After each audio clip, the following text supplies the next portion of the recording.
Hello, everybody. Welcome to Moment of Clarity. Thanks for joining me here 15 minutes late on this lovely Saturday. I just cracked my toe on something 1 minute before I started here, which explains why I'm happier than usual. Thanks for being here. Please click subscribe. Please click thumbs up and all that good stuff. The U.S. healthcare system has hit a new low, which is pretty incredible considering we were kind of at Mariana Trench levels to begin with. But this, when you hear this, you will see that I'm not kidding. It is a new low. It is unbelievable how much the U.S. healthcare system sucks. And I don't mean accidentally sucks. I mean intentionally. I mean intentionally harming Americans, harming human beings because the ruling elite don't give a flying fart about us. Did you see? I've cleaned up my routine. I said flying fart this time. I'm going to show you that. I'm also going to get into the censorship industrial complex, the top 50 organizations that have been working to censor you online, but really to cement the status quo, to cement the bullshit coming out of the ruling elite that we are expected to parrot, expected to accept, expected to run around with our little Ukrainian flags or our bumper stickers that say Black Lives Matter, but not actually do anything to support Black lives. You just put the sticker on there and it's all good. Did you know that? You can actually not do anything to end systemic racism in this country as long as you have that fucking sticker on the back of your car. All good. It's a free pass to racist America. You just put the sticker on there, bloop, all good. It has fixed everything. I don't know if you know that. That sticker has fixed everything. But thank you for being here. So let's get into it. And there's other stories as well, but I'm just those are two that you definitely have to hang in here for. And also, who's funding the censorship industrial complex, which has become a massive group of organizations designed to crush those of us who speak out. And I should know, as the most censored comedian in America and one of the most censored commentators. There are other commentators that are definitely up there with me. But all right, so here is, and this article is coming from the Washington Post, which I know, piece of garbage rag. However, every once in a while, they'll do something like this to make you think that they do some kind of real journalism. And even this is couched in the opinion area of the Washington Post because they don't normally do journalism on how utterly atrocious our healthcare system has become. So they put it in the opinion section. They say, we don't know what this guy's talking about. But they say, or this lady, but they say there's something wrong with our healthcare system. And now we'd like to pause for an advertisement for Pfizer. Pfizer. Anytime you're feeling down, just pop something from Pfizer into your mouth hole and all will be well in your head region. But anyway, and I'll also, as I get into this, show what Washington Post does not and would never say about our healthcare system, even in the opinion section, which is where they let people talk a little more openly. Millions of Americans, and just wait, this is how it's a new low. It's a new low that I've heard of. Millions of Americans in the past few years have run into experience filing a healthcare insurance claim that once might have been paid immediately, but instead is just as quickly denied. And many of you, and I encourage you to put comments in the comment thread as to the healthcare experiences you've had. Many of you know this as an obvious statement about U.S. healthcare, but I'm going to explain it to those of you who have been lucky enough to not come across this, that you can have insurance and need a procedure, sometimes a life-saving procedure, often a very important procedure, or a medicine, or whatever, or a device, and that health insurance that you are paying the fucking arms and legs for, and maybe you're having a procedure to get those arms and legs sewn back on, but you're paying an arm and a leg for this thing, and they'll say, yeah, we don't approve that. Yeah, you have insurance that if the procedure were done and we got out of the way would be covered, but we've just decided you didn't really need that arm. You weren't really using that arm. the arm you're having sewn back on. We've looked into your files, and you weren't a professional quarterback, so you weren't using that right arm to throw the football. You're not like a world record holding typist, so you don't really need that hand on there. The whole arm put back on thing is just not, we're not going to approve that. So they don't necessarily approve the things that you think are, that are really urgent. And they've learned, I think there's a term for it, but I forget what it is, but they've some kind of a resistance or friction, I think.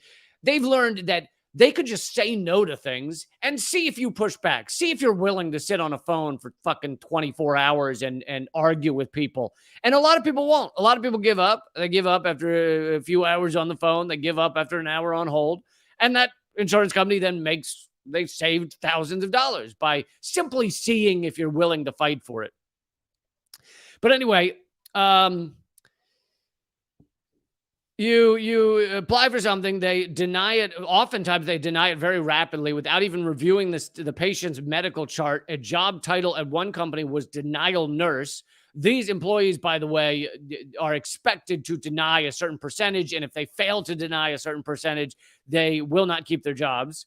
And so, yes, they are pieces of shit for taking that job, but often they're desperate and they need any job. And so they get a job where it says, hey, deny everyone who says they need a medical procedure.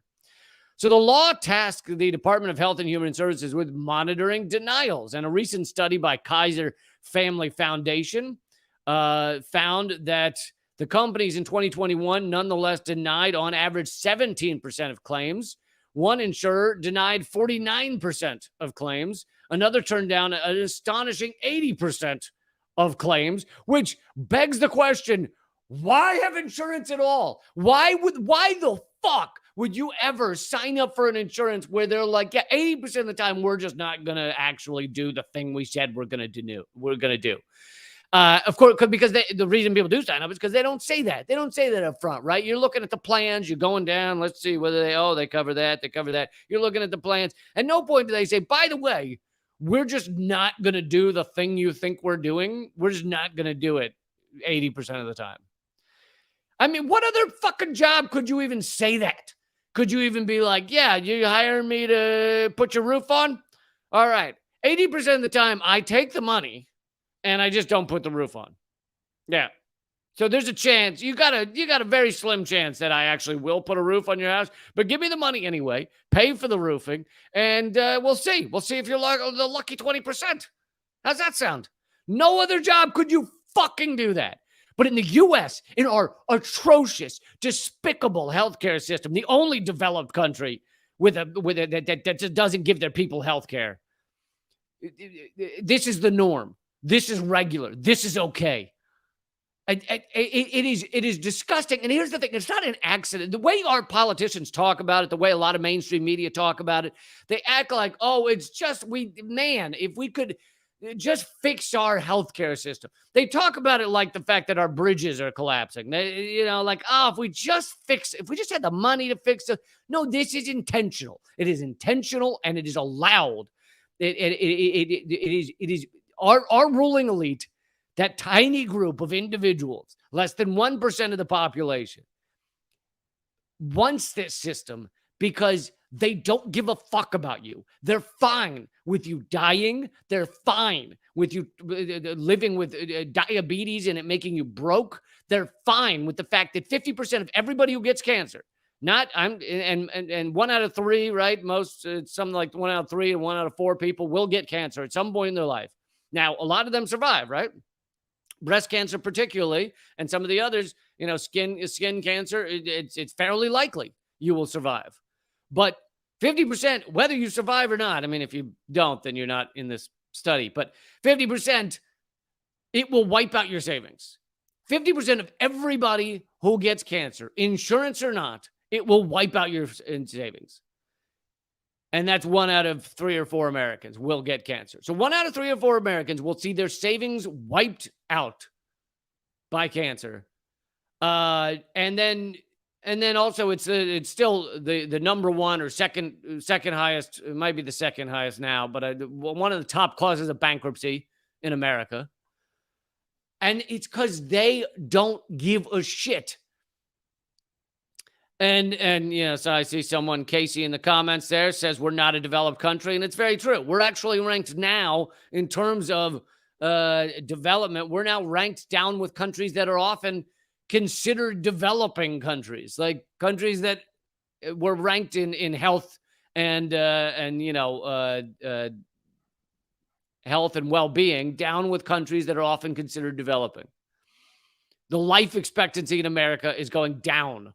In other countries, of course, it's going up because technology keeps getting better. So you'd think, of course, it's going up. But in the U.S., it's going down because they want you dying. They're fine with you dying. Ruling elite don't give a shit. They're fine with you dying. They don't even need health insurance because they could end up, oh my God, we owe $100,000 for some medical procedure. They're like, okay, fine. What is that? That's what I make in 15 minutes. All right, let's do it. Sure, why not? They don't care about anyone in this country. It really is a war against the bottom 60% of this country. It is a war against us. And they don't care about any of those people. People have looked at it too long as like, oh, Biden and his administration, they're trying to get it right. And, even the Republicans in their own states, like a Republican governor, they're trying to make it better. No, they're fucking not. They are fine with this. And when they walk out there and they say, we're trying to fix it, they're lying to you. They're absolutely lying to you. So, all right, I haven't yet told you the part where this is a new low that I've seen. Here are some of the craziest denials that they were able to find in this latest report, which did not come from the Washington Post. So if you, like me, have used the Washington Post as a piece of toilet paper that should be used for wiping of asses, then don't worry. This study and report did not come from the Washington Post. They're just talking about it. Dean Peterson of Los Angeles said he was shocked when a payment was denied for a heart procedure to treat an arrhythmia, which had caused him to faint with a heart rate of 300 beats per minute. All right, so this is an abnormal heartbeat that caused him to pass out. Sounds pretty serious. Sounds like a procedure that he desperately needed, A, in order to survive, but B, in order to not pass out all the fucking time. And it's just easier to make friends when you aren't passing out. It's easier to make friends when you aren't falling asleep behind the wheel as you drive them somewhere and going straight into a lamppost. Friends tend to like that. So you not doing that. So important procedure, right? He had insurer's pre-approval for the expensive $143,000 intervention to adjust his heart rate. More confusing still, the denial letter said the claim had been rejected because he had, quote, asked for coverage for injections into nerves in his spine, which he had not requested, that were, quote, not medically needed. Months later, after dozens of calls and a patient advocate's assistance. So again, we're the only country in the world where this exists. We're also the only country in the world where there's all these other jobs to help us deal with our health crisis, such as health advocate, patient advocate assistant, basically someone whose full-time job is trying to fight health insurance companies for you. There is no other country on the planet where that is even a thing, where that's even a job. If you go overseas, if you visit, if the patient advocate assistant goes overseas and he's on vacation in Italy, and someone says, "What do you do?" And he says, "I'm a patient advocate assistant. I am paid to fight with health insurance companies on behalf of patients." In the other countries, they go, "I don't understand the words that just came out of your face." Anyway, months later, after dozens of calls and a patient advocate's assistance, the situation is still not resolved. So despite the fact that this guy's got a patient advocate assistant, a patient advocate, it still hasn't done anything. And despite the fact that they gave pre-approval for the procedure, he then gets the procedure. They then say, we're now taking away that approval and procedure. We're not covering it. You owe $143,000. And the reason we're turning it down is because you asked for injections in your spine, which were not necessary. And the guy goes, I never asked for injections in the spine. And they go, that's interesting. Yeah, still, go ahead and pay that money. Here's another one. An insurer's letter was sent directly to a newborn child denying coverage for his 4th day in a neonatal intensive unit. Did you follow that? The letter was sent to the 4-day-old. It said, quote,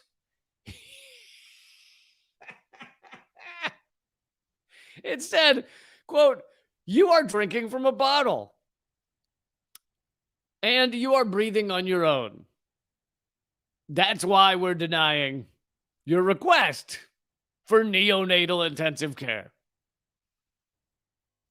A 4-day-old was sent a letter from the insurance company saying, we're not going to pay for your neonatal intensive care because you're drinking from a bottle and breathing on your own. And the baby, it was a miracle because the baby's only 4 days old. But when he read the letter, he said, here's an idea. Go fuck yourself with a rusty garden hose.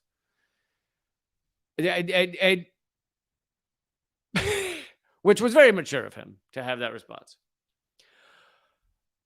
Now, in a minute, I'll get to why is it that they could be sending letters to a 4-day-old. I'll get to that in a second. Here's one more.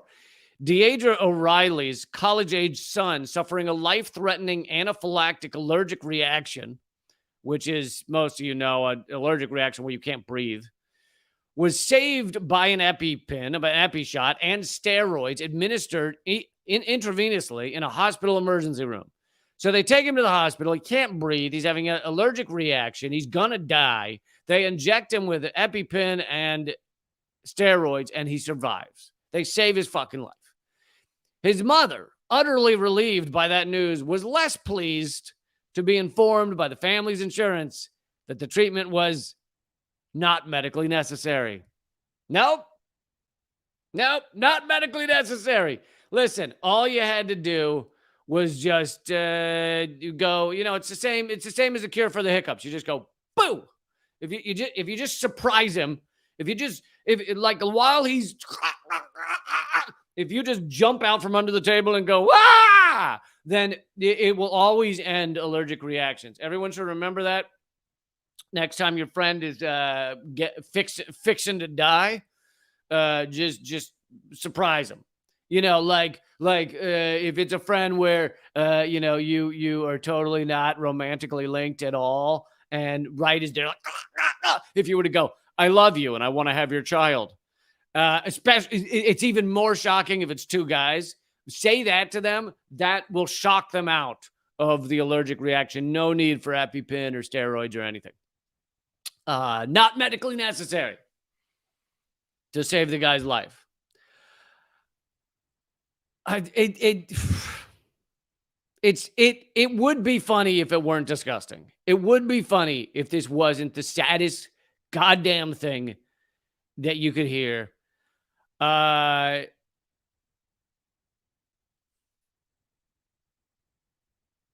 She said the worst part wasn't the nearly $5,000 that we owed for having our son's life saved. The worst part was the denial letters that made no sense. So again, these are people with insurance that probably have paid out the nose for insurance. Again, please leave comments about your own experiences with this horror show that is American healthcare. That, by the way, this article and pretty much any mainstream media coverage, I think all mainstream media coverage that would ever mention how bad our healthcare system is, they will never mention this next fact. Joe Biden could give everyone health insurance, health coverage, health care immediately with the stroke of a pen. And in fact, there is one city that I know of in the United States that has universal health care for the same reason that Joe Biden could give it to all of us. The reason is there in the Social Security law, in U.S. law, you can give universal health care to an area if there's an environmental exposure of some kind.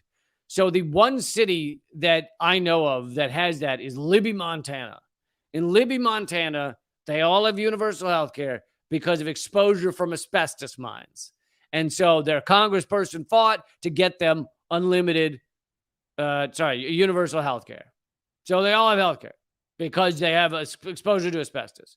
So the rule is if there's any kind of environmental exposure or risk or harm done to an area, you can give them universal health care.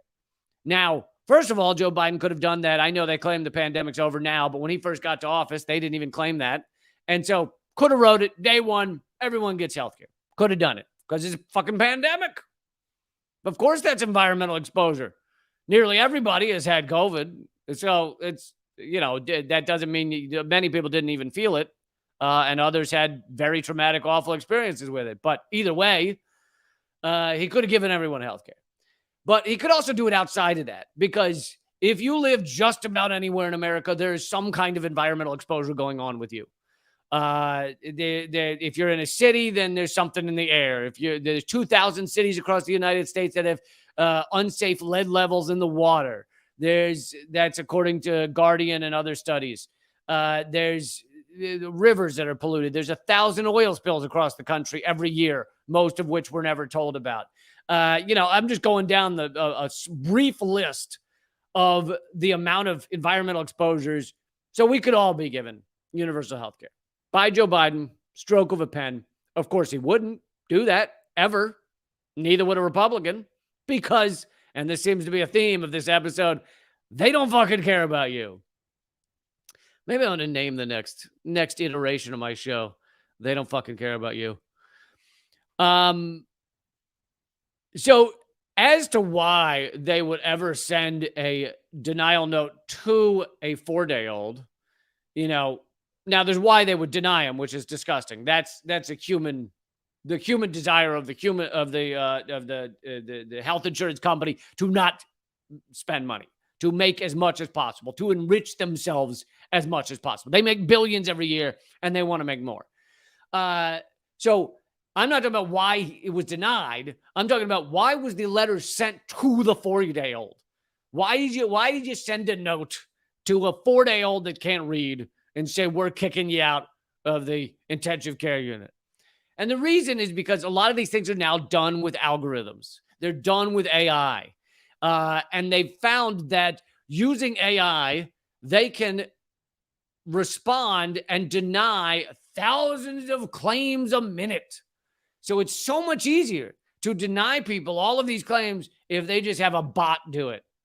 And so that letter was probably written by a bot, sent by a bot, and they don't have to worry about it. A human doesn't have to look at it. They can fire a lot of employees, make even more money. And so these are bots that have been programmed to deny essentially everyone, in some cases 80% of everyone on that insurance. And then apparently the bot didn't care that they were sending a letter to a 4-year-old. But this also gets to how horrific AI can be if it's used as a tool, and it's used as a tool by fucking sociopaths. So you give this tool to a sociopath, and all of a sudden AI, this wonderful thing, oh my God, it's going to revolutionize life. It's going to make everything awesome. We're all going to be getting blowjobs and whatever the other version is called, lick jobs, just out on the lawn, just everywhere. It's going to be a blast. Can't wait. Here it goes. Everything's going to be great. AI coming your way. They're tools programmed generally by humans and can be used for a fucking horror show.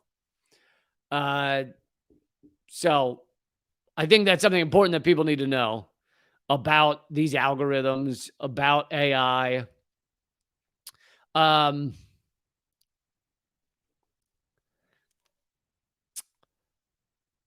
And so the article ends by saying the government has the power and duty to end the fire hose of reckless denials that are harming patients financially and medically. 13 years after the passage of ACA, Obamacare, Perhaps it is time for the mandated investigation and enforcement to begin.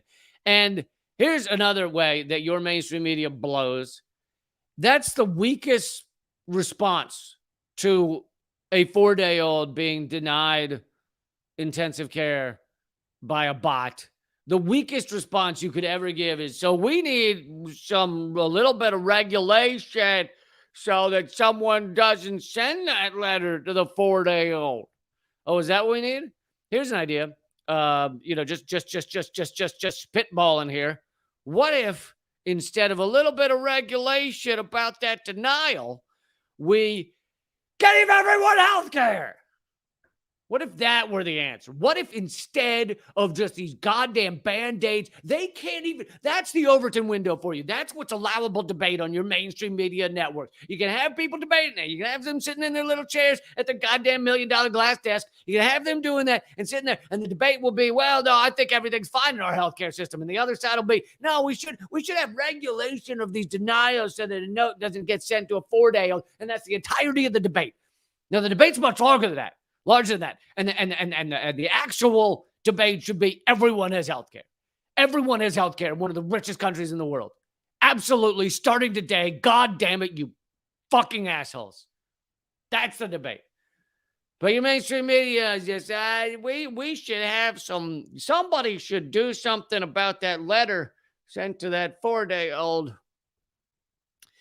And it's important for them to make you think that's the whole debate. This is what the Washington Post, New York Times, and CNN, and all of them do so spectacularly, is they make people, even good people, even those people who view themselves as liberals, who actually care about things like the oppressed, who actually care about racism in America. And I think there's a lot of people like that actually care about these humans, the human toll that is being exacted at the end of these policies. There's a lot of people, a lot of Americans actually do. And these outlets make those people think this is the debate. That's the full breadth of the debate is, and the full breath. The debate is inhaled and exhaled this way. The full breadth of the debate ends at, we should have a little bit of regulation around some of these denials. That's why the Washington Post does an article like this. That's why it even exists, is to mislead you as to what the debate really is. So speaking of AI, let's get to another story here. This is a little more fun version of what AI is capable of. So I've been talking about AI a lot recently. I've been talking about how it's going to knock away millions of jobs. I'd say most jobs around the world. And we're not ready for it. We're not dealing with it. We're not addressing it. But it's not just getting rid of all the jobs. It's also the way it'll be used. It's used as a very effective tool to crush lives, as I just covered with that healthcare piece. So it's a tool, and it's being used by humans, and humans are flawed, but beyond humans being flawed, we live within a system in which it's profit over all else. So this is a very powerful tool that will be used for profit over all else. Did you guess that? Did you guess that was going to be the answer? So that's a big part of it. But we're not dealing with any of this. We're not having the debates. They're not having the appropriate debates on mainstream media. And so hopefully you and I can have the appropriate debate here and at least continue to talk about it in these stark terms. But sometimes it involves Frank Sinatra singing about sweat dripping off his balls. And I bet most of you assumed that was going to be the end, the end of that string of sentences. You were like, I bet you any minute now it's going to get to Frank Sinatra singing about balls, sweaty balls at that. I bet you that's where it's headed. So and I'm playing this because it's funny, but I'm also playing it because it shows where things are headed in a far more serious way than you're thinking when you hear it. This is someone, I don't know how viral this has gone, so maybe a lot of people have heard it, but either way, it's a good discussion. This is someone posted on TikTok. They took They programmed an AI, musical AI to study Frank Sinatra's voice from all of his music, and then apply it to other songs. In this case, a song by Lil Jon. Wait, is it Lil Jon? I think it's Lil Jon. God, let me see. Yeah, Lil Jon. Okay. Okay, I'm not that far out of it. I know my goddamn Lil Jon. And so this is Frank Sinatra singing Lil Jon, and you have to listen to the lyrics.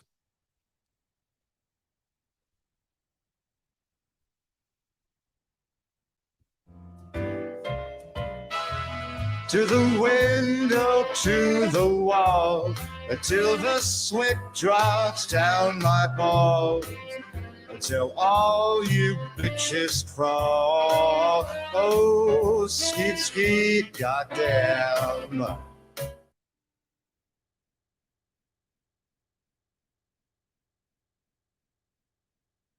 I'm muted. I think you need to hear that one more time. Does everyone think we need to hear that one more time?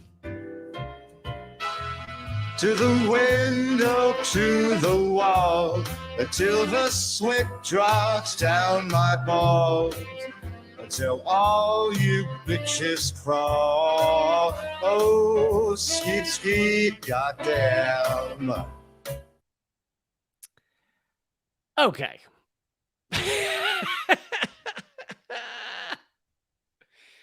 Now, okay, yes, it's hilarious, but beyond being hilarious, it shows where things are headed into an area where we will not, you will hear the voices of people you're familiar with, singing, talking, all of those things. Soon enough, you'll see their faces as well, and you won't be able to tell that it's been, a deep fake. You won't be able to tell that it's been altered. But so you will see an endless number of this stuff being put out, and there's no way we can stay on top of, wait, that's real and that's fake, and I don't think Frank Sinatra actually said that.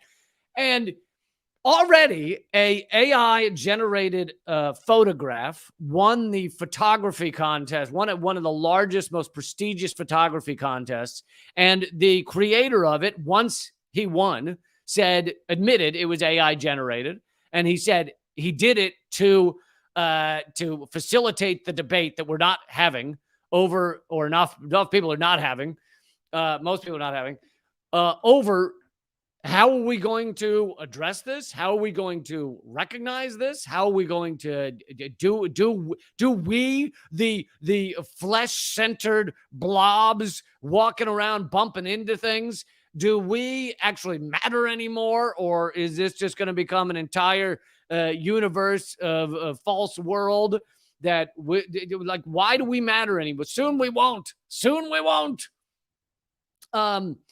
And so one of the largest photography contests which is supposed to be human generated photography, was won by a robot, essentially by AI. And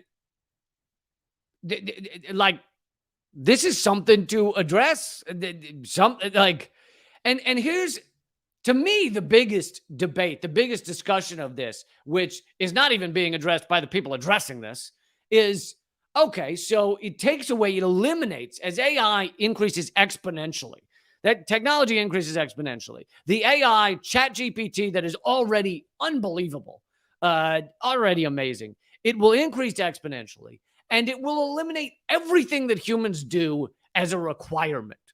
And it will create, and this is what they were saying a lot of philosophers, political philosophers were saying this in the 1970s, 1960s. They were saying by the year 2000, 2010, we will be a leisure class. It will all be, there will be very little work that has to be done by humans. And it'll be a question of, what do we do with our time? What do we do with our life? What do we do with our existence?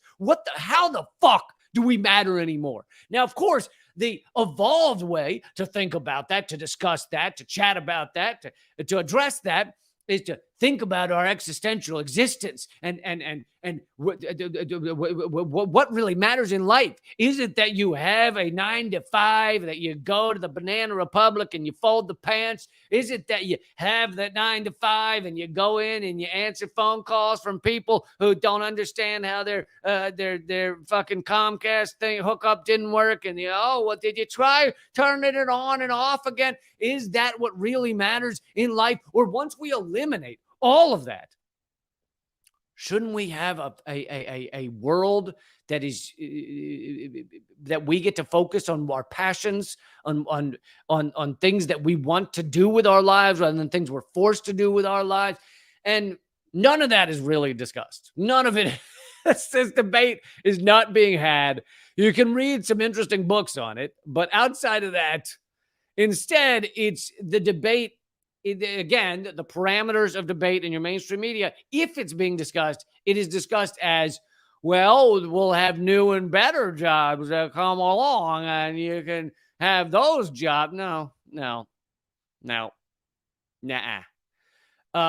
The ruling elite, the ruling class will use these technologies, these advancements, much as they did the printing press or something, to eliminate, much as they did computers, to eliminate millions of people from the workforce. That's millions just in the United States. And they will take all of the money, all of the time and money and savings that come from that, and they will put it in their own pockets, because that's how our system works. But no one's really addressing it.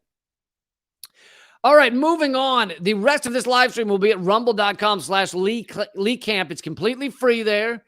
Go over there, join up, and watch for free. You don't even have to join up. You can just watch for free. Here, I'll take me a second to get the link, and I'll put the link in the comment thread so you can go watch over there for free. And all of the rest, I'm about to get into the censorship industrial complex that has just been revealed. And this is a major story that is being, of course, ignored by your mainstream media. In many ways, it's being not just ignored, but they're working very hard to suppress it. But this is it gets to the bottom of what we all knew was going on. I mean, I, as the most censored comedian in America, knew this was going on. I tried to tell people even before. It's funny because in a way, this is proving me right. I'm being vindicated, but it doesn't feel good because it doesn't mean I get my followers back, my YouTube channel back, my TV show back. None of it comes back. So I don't give a shit that I'm being vindicated, but it's proving me right. And I said for years, even before my TV show was deleted by U.S. sanctions, even before the YouTube channel was banned, even before the podcast was banned, I said before, going back to 2016, 2017, that those of us speaking the truth were being heavily suppressed. And I gave, examples, and there was 800 sites, pages that were purged from Facebook in one day. And I wasn't the only one talking about it. There were some others. And we either ignored or laughed at. Some people said we were making it up. Oh yeah, you're suppressed. Right. You're shadow banned. Yeah. Maybe people just don't want to listen to you anymore. That's right. I went from getting 5,000 new subscribers a week on Facebook to 0 ever. And that's just because suddenly 1 week, in a span of 1 month, everyone decided to stop giving any shit about anything I said. Funny how that happens. Anyway, and here's the evidence. Here's the proof. Here is the full analysis of the censorship industrial complex. All right. So that's at rumble.com/Lee Camp. Join me over there right now. And if you are Rumble, nothing changes. Please hit subscribe. I'm closing in on 50,000 subscribers.